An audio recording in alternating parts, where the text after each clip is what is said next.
in front of hundreds of Edmonton's business leaders, the top 5 mayoral candidates took the debate stage for the first time.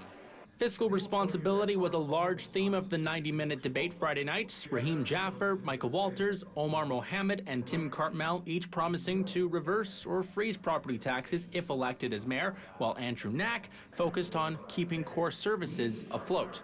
I appreciate everyone saying, let's freeze property taxes. What are you going to cut in order to accomplish that?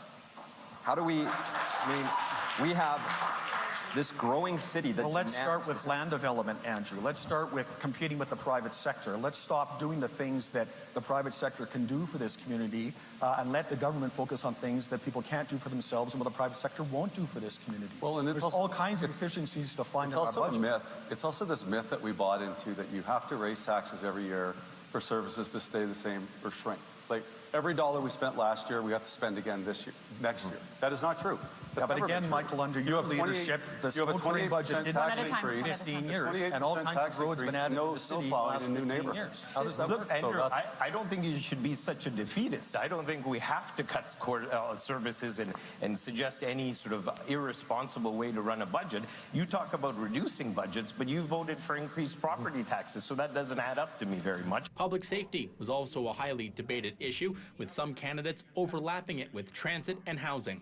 Chinatown, where the businesses have been begging for more police presence, more ability to work with some of the provincial services in order to make the area safe. It's like a war zone down there. What we need downtown, firstly, in our relationship with the province, which I will work very hard to build, is day shelter space. We do not have places, safe places for people to go during the day who need the help.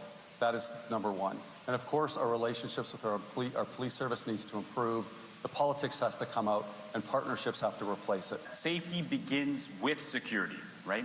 We have to consider that as home insecurity goes up and food insecurity goes up, so does desperation and crime. So we have to address home insecurity first with housing first solutions, with wraparound services. Polling done by Leger put these 5 candidates at the top, qualifying them for the debate. One man who did not make the cut was former councillor Tony Caterina. He attended the debate from the audience. With the mayor's race well underway, another debate is scheduled for the Edmonton Chamber of Voluntary Organizations next Wednesday night. In Edmonton, James Dunn, City News.